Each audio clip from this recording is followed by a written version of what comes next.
Bonjour et bienvenue sur la chaîne de Monkey UDC en cette merveilleuse journée de soleil. Non, je rigole, c'est pas vrai. Il flotte encore une fois de plus. Alors, petite vidéo assez courte. Je suis donc ici à Mercurey, donc une des villes des côtes chalonnaises où l'on produit du vin. Vous l'auriez imaginé, bien sûr. Je fais une petite pause professionnelle à la sortie d'une cave où j'ai dépanné un client. Et je me suis arrêté donc tout à côté à Chalon-sur-Saône pour rendre visite à un deuxième client qui a sa cave juste à côté d'une armerie. Et cette armerie, j'y vais assez régulièrement. C'est là où j'avais pris le fameux buck, le dernier buck que je vous avais montré à forte connotation asiatique. Et donc je me suis arrêté dans sa vitrine et il avait reçu deux petits modèles bien sympas. Il avait reçu donc il a reçu donc un buck qui est un buck bantam. Alors le bantam, pour certains d'entre vous, vous le connaissez déjà bien, hein, c'est le voilà. Alors là, il est en version camo, un peu sympa. Alors où il se trouve avec un pouce machin là, voilà, avec le pouce là. Donc avec un très joli design de lame qui fait quand même bon un peu agressif, hein, mine de rien. Hein. Voilà, avec un faux tranchant en dessus là. Voilà. Donc on est sur du buck classique, hein, donc avec un revêtement un petit peu stonewashé, un manche en FRN, un clip qui n'est pas un clip profond, voilà. Et par contre donc le couteau, la patte de Nylerlock, il y a un blocage au cul là avec un système à pompe, voilà, derrière. Voilà pour garder l'ouverture. Ici un petit trou pour le passer la dragonne. Donc très joli petit couteau. À titre indicatif, je crois que c'est 44 balles, un truc comme ça. Non, 34 balles le buck. Ce qui est vraiment pas cher pour un petit couteau comme ça. L'aiguisage bien sûr est tout à fait correct. La lame, on est sur du, alors je sais pas si c'est bien ça. Il y a marqué 285 plus, mais je crois pas. J'imagine que c'est du 420 comme d'habitude chez Buck, hein, leur fameux 420 traité à la sauce maison. Voilà, qui est de bonne qualité. Hein. La lame du buck n'est plus à démontrer pour la qualité de son acier. Et ça, c'était pour vous le montrer, mais c'était pas le thème du sujet de la vidéo. Le sujet de la vidéo, c'était ce petit Camillus. Voilà. Alors, ce petit Camillus, qui est le Camillus Sleaze, donc, est un petit couteau de poche, style largement EDC, hein. Avec un manche un petit peu un alu, une sorte d'alu brossé. Les derrière des plaquettes est un FRN, lui, et dessus il y a un revêtement vissé, vous voyez, avec un cache plaquette en alu, un alu brossé qui est très joli d'ailleurs. Donc la lame, on est sur de l'AUS 8. Donc lame japonaise, acier japonais plutôt exactement, acier japonais qui est équivalent au VG10 à peu près dans son type, hein. Ce sont les deux aciers japonais qui sont souvent utilisés en coutellerie, un petit peu dénigré, mais moi je trouve dommage parce que ce sont des super aciers, moi je trouve bien sympa. Et celui-là en plus a un revêtement au titanium, ce qui lui apporte une résistance 10 fois supérieure à l'acier, d'après ce qu'ils disent, à l'acier classique traité normalement. Voilà. Donc ce qui en fait un couteau assez sympa, très petit, robuste, trapu, voilà. Pour un petit usage EDC, vraiment une bonne petite lame et un bon petit couteau. Alors ce petit couteau a été designé par Grant et Griven Hank, voilà, Hank. H-A-W-K, qui sont donc le père et le fils, sont des designers de couteaux qui vivent dans l'Iowa aux États-Unis et qui ont la particularité de proposer des couteaux designés à la fois pour une conception moderne et une conception très technique du couteau. Donc un bon petit couteau, et donc ils ont apporté leur savoir-faire pour la maison Camillus pour fabriquer ce produit-là. Alors, la particularité de ce joli petit couteau, en plus, c'est qu'il est donc équipé du système maison à pompe pour le déverrouillage. Voilà, où en fait c'est un petit bouton ici, là, voilà, vous appuyez et ouais, ça fait baisser la lame. Et donc vous n'avez plus qu'à la fermer à une main. Pour l'ouverture, on est sur une ouverture classique flipper. Et pour la fermeture, vous voyez, le blocage se fait ici par ce système-là, bouton. Et en fait, vous le tirez un petit peu à la sauce, comment il s'appelle, à la sauce Benchmade. Voilà, un petit peu à la sauce Benchmade. Sauf qu'il est d'un seul côté au lieu d'être des deux côtés. Voilà. De l'autre côté, on a un système à clip. Alors le clip, lui, n'est pas réversible, puisque bien sûr de ce côté-là, il y a le système d'ouverture, de fermeture du couteau. Donc le clip n'est pas réversible, ni en haut ni en bas d'ailleurs. Hein, il est positionné qu'à un seul endroit. Ce qui peut peut-être poser problème pour certaines personnes, pour moi non, pas particulièrement. Voilà, donc en fait il se glisse dans la poche comme ça. Hein, voilà. Alors le flipper, lui, ressort pas mal. Donc par rapport à la longueur de la lame, c'est super souple à ouvrir, hein. Il n'y a aucun souci là pour l'ouvrir. Et la fermeture avec ce système, cette petite technologie là de fermeture se fait super facilement. Voilà, donc je finissais mes petites recherches. Donc le système de blocage de la lame là, ce petit système comme ça avec le bouton, s'appelle le Robo Quick Launch Technology. Voilà. Ça vous permettra de vous coucher moins con ce soir. Moi je viens de l'apprendre, je ne le savais pas. Alors, on est sur déplié une longueur totale de 14,5 cm. Hein, donc c'est vraiment un petit couteau. Ouais, ça ira pas aux grandes mains de Jean-Luc par exemple. Mais bon, pour ma main à moi, vous voyez, ça fait largement, ça arrive jusqu'au bout. Il n'y a aucun souci de ce côté-là. Longueur pliée, on est sur 8 cm. Longueur de la lame, on est sur 7 cm, je crois. Dans les 7 et quelques centimètres, voilà. Le poids total de 51 grammes, voilà. Alors l'acier AUS 8, on est sur 59 HRSC. Voilà, si ça a de l'importance pour vous.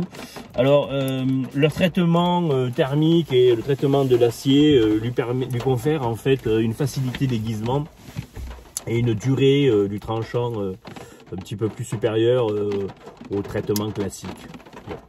Ça c'est eux qui le disent, hein. Moi, je peux bien le vérifier. Voilà. Et alors moi ce qui m'a intéressé, c'est que donc j'avais regardé déjà ce couteau, je l'avais déjà repéré plusieurs fois sur Amazon, coutellerie Tourangelle, Nice & Tool, ainsi de suite, ou sur différents sites de coutellerie. Et il était vendu entre 50 et jusqu'à 67 €. Et là, il me l'a fait à 44 €. Bon, je vais dire, j'allais pas dire non, hein, c'est dommage. Voilà. Donc voilà, design très joli. Moi j'aime beaucoup ce petit design là comme ça. Alors ça, par contre, je crois que ça n'a aucun intérêt, c'est vraiment esthétique, hein, voilà. Alors par contre, on est voilà dans un couteau qui est un petit peu dans son esthétique, un petit peu plus agressif. Et il vient de m'agresser là. Un petit peu plus agressif que les designs classiques que j'utilise. Quoique finalement, à comparaison avec un Spyderco, hein, c'est bon, pourquoi pas quoi, hein, voilà. Donc voilà, je trouve ça bien sympa. Donc c'est le Camillus Sleeze. Alors j'ai déjà un Camillus, hein, si vous me suivez sur ma chaîne, vous avez déjà vu cette vidéo là où je le présentais, un petit Camillus. Donc c'est une marque que j'aime bien moi, qui est une marque américaine bien sûr, hein, et qui fabrique souvent avec des aciers japonais ou asiatiques leurs couteaux. Donc ils utilisent souvent de la US 8 ou des aciers comme ça de ce style là. Pour les petits modèles entrée, on a du 440 aussi, voilà. Voilà. Donc moi j'ai trouvé ça bien sympa. Et surtout pour le prix, parce que comme je vous ai dit, sur les sites coutellerie Tourangelle, Nice & Tool et tout le reste, il est largement dessus. Hein. Plus en plus. Je pense que ça va au-delà de mes compétences pour le moment.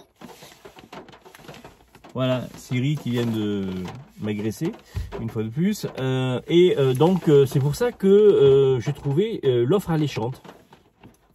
Donc je l'ai pris. Voilà, c'était pour vous présenter ces deux petits couteaux. Voilà, donc le Camillus Sleaze et le Buck Bantam. Buck Bantam, si je ne me trompe pas, je crois que déjà quelqu'un de la communauté en a présenté un. Je me demande si c'est pas le Barbu Celt. Je suis pas sûr. Voilà. Bon là par contre, ouais, son design il fait plus chasse, plus voilà nature, des choses comme ça. Hein. Bon, restaurant, en ville, ça fait peut-être un peu, voilà, ça va pas le faire. Là, la lame est marquée Buck, bien sûr, avec marqué USA dessus, hein, voilà. Alors par contre, oui, parce que si quand même ça arrive à fermer, mais bon, il est pas très souple au niveau, il est pas très fluide au niveau de la fermeture et au niveau de l'ouverture non plus d'ailleurs, il est pas très fluide. Mais bon, avantage par rapport au 110 Slim, ben, ça bouge pas là. Ah, c'est du solide, là. Il n'y a pas de jeu, pas de quoi que ce soit. Voilà. Alors là-dessus, le clip aussi n'est pas réversible. Il est positionné qu'à un seul endroit. Ici, on ne peut pas le mettre ni en bas, ni de l'autre côté. Il n'y a pas les trous pour pouvoir le fixer dessus. Voilà. Bon, il y en a qui aimeront, il y en a qui n'aimeront pas la pompe à l'arrière. Moi, ça ne me dérange pas. Voilà, la pompe à l'arrière, ça ne me dérange pas. J'ai ben là aujourd'hui dans ma poche un couteau de table que j'avais amené avec moi. Pour certains d'entre vous, vous le connaissez, vous l'avez déjà vu. Je vais vous le sortir, voilà. La petite pochette étui. Alors ça, petite pochette étui, même chose, je l'avais trouvé sur la coutellerie Tourangelle. Alors elles sont sympas, mais j'en suis pas fan parce que vous voyez, elles ont une forme un peu comme ça, voilà, sarcophage là, et elles sont pas droites. Ce qui fait que ça va bien pour des couteaux, vous voyez, comme celui-là, là, comme le Camarguais. J'avais fait une vidéo dessus il y a très longtemps, c'est au début de ma chaîne, ça, le Camarguais. J'ai un attachement de cœur à ce couteau-là. Voilà, j'y avais passé pas mal de temps à Sainte-Marie-de-la-Mer. Et donc ce couteau là-bas était traditionnel. Hein, c'est le couteau traditionnel là-bas, comme le Layol pour l'Aubrac et tout le reste. Là, on est donc dans le pays du Camargue, ils sont le Camarguais. Donc je disais, cet étui-là est sympathique, mais voilà, son problème c'est que ça peut aller que dans des couteaux un peu, vous voyez, comme ça là. Voilà, qui ont la forme un peu, vous voyez, comme les Layol là. Les couteaux droits dessus, ça bloque pas, ça va pas jusqu'au fond, c'est pas terrible. Voilà. Bon. C'est dommage parce que, en plus, c'est du cuir, hein. C'est vraiment un truc sympa. J'avais pas payé ça bien cher, je crois que j'ai payé 8 € unité. J'en ai plein noir et un marron. Je pensais, mais bon, voilà, comme je vous dis, ça ne va qu'avec certains couteaux, pas avec tous. Ce qui est dommage, mais bon, je le saurai pour la prochaine fois, je chercherai un peu mieux. Et donc pour vous revenir à l'histoire, c'est qu'aujourd'hui, par exemple, j'ai pris, donc là, vous voyez, il y a aussi un système à pompe, là, pour le déverrouiller, dans ce couteau traditionnel français de Camargue, voilà, le Camarguais, lame 12C27, avec un super guillochage, hein, de ce côté-là, voilà, il y a un super travail fait au niveau même des bois, hein, voilà, au niveau des bois, au niveau de la mitre. Voilà, moi j'aime beaucoup ce genre de petits couteaux là traditionnels, un peu comme ça travaillés. Je trouve ça très très joli. Voilà. Si je ne me trompe, je crois que c'est Jean-Charles Laine qui en avait un aussi comme celui-là, et un filou de choses et d'autres. Normalement il en a un aussi comme ça, si je me souviens bien, il avait montré dans ses vidéos. Voilà. Donc pour vous dire que ben, moi voilà, la pompe à l'arrière ça me dérange pas, liner lock, pompe, peu importe. Comme j'avais déjà expliqué sur ma vidéo, les goûts et les couleurs, je sais pas trop de particularité là-dessus, je suis pas trop arrêté sur ce système-là. Moi, en fait, ce qui me plaît dans les couteaux, c'est une vue d'ensemble, c'est un design d'ensemble selon le goût, enfin l'envie du jour. Voilà, je vais plus partir sur un couteau traditionnel comme ça, je vais plus partir sur un couteau un peu tactique, style Spyderco, des choses comme ça. Voilà, c'est vraiment voilà un flipper. Sans flipper, avec le stun push là, enfin, le repose-pouce en français, le repose-pouce. Bon, peu importe le système d'ouverture, bon, ça me dérange pas, même les couteaux qui s'ouvrent à deux mains, ça me dérange pas. Voilà. Donc c'était les deux petits couteaux que je voulais vous présenter. Oui, j'aime bien ce super contre-tranchant là, je trouve ça très joli. La lame est très jolie, elle fait un peu agressive mais très jolie. Ça me rappelle aussi je vous l'avais présenté aussi sur ma chaîne, le Delmar. Le couteau Delmar, il a la même lame comme ça avec un contre-tranchant ici. Le Delmar qui ressemble à un couteau, qui ressemble fortement au Barlow. Voilà, au couteau Barlow, un peu comme ça avec une grosse mitre qui tient une bonne partie du manche et tout le reste. Voilà pour aujourd'hui, c'était tout. Petit EDC juste autour du cou. Aujourd'hui, je travaille, donc j'ai le gros sac boulot dans le coffre. Là, j'ai un petit peu déporté simplement les choses, parce que comme il pleut, j'ai pas envie de sortir tout le sac qui prennent dans la boue, tout le reste. Donc j'ai juste déplacé ici sur mon ma petite banane tour de cou. Le téléphone, deuxième téléphone, quelques petites bêtises.